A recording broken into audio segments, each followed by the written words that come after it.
डिटॅचेबल mould नसतानाही perfect chocolate mousse cake कसा बनवायचा हे जाणून घेण्यासाठी व्हिडिओ शेवटपर्यंत नक्की बघा. नमस्कार मंडळी, मी स्वाती स्वागत करते माझ्या क्रिएटिव्ह कॉर्नरवर. चला तर मग वेळ न घालवता व्हिडिओला सुरुवात करूयात. सगळ्यात आधी आपण याचा मोल्ड बनवून घेऊयात. त्यासाठी मी इथे 4 इंचाच्या टिनमध्ये बनवलेला एक चॉकलेट बेस घेतला आहे. OHP शीट किंवा कुठलाही जाड पण स्टडी प्लॅस्टिक पेपर घेऊन तो व्हिडिओमध्ये दाखवल्याप्रमाणे कट करून घ्यायचा. साधारण 3 इंचाची हाईट असेल असे कट करून घ्यायचा व सेलोटेपने सिक्युअर करून घ्यायचा.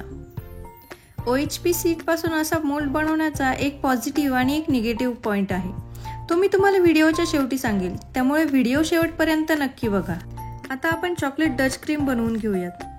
व्हिप क्रीममध्ये चॉकलेट गनाश ॲड केलं की डच क्रीम तयार होते.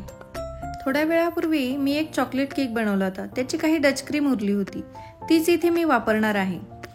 त्यात मी आणखी गनाश ॲड करून क्रीम छान फेटून पायपिंग बॅगमध्ये फिल करून घेतली. इथे गनाश वापरण्यासाठी काही प्रमाण नाही बरं का. हो, पण नॉर्मल डच क्रीमपेक्षा इथे जास्त गनाश वापरावं लागतं. त्यानंतर केक बेस शुगर सिरपने सोक करून घ्यायचा.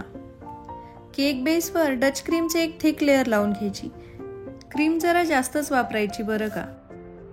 आता तुम्ही म्हणाल इथे आपण कुठल्याही प्रकारचं अगर अगर किंवा जिलेटिन वापरलं नाही तर केक सेट होईल का? तर हो, केक नक्कीच सेट होईल, तुम्ही बघालच पुढे.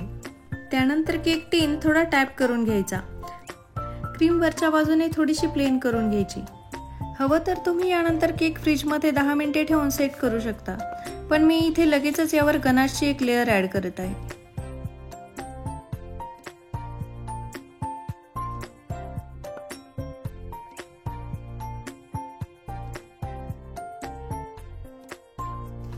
त्यानंतर केक बोर्ड पुन्हा एकदा टॅप करून घ्यायचा आणि मूस केक सेट होण्यासाठी 3 ते 4 तास फ्रीजमध्ये ठेवायचा. केक डिमोल्ड करण्यासाठी शीटला लावलेला सेलोटेप कट करून घ्यायचा व अलगद शीट रिमूव्ह करून घ्यायची. वरून तुम्ही स्प्रिंकलर्स किंवा चॉकलेट डेकोरेशन लावून डेकोरेट करू शकता, पण हा केक मी घरच्यासाठीच बनवला होता, त्यामुळे मी याला डेकोरेट करत नाहीये.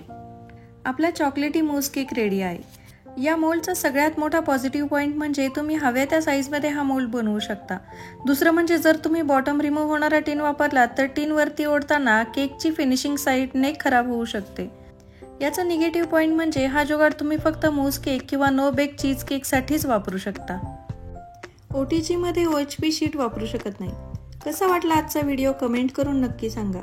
व्हिडिओ आवडल्यास लाईक, शेअर, सबस्क्राईब करा.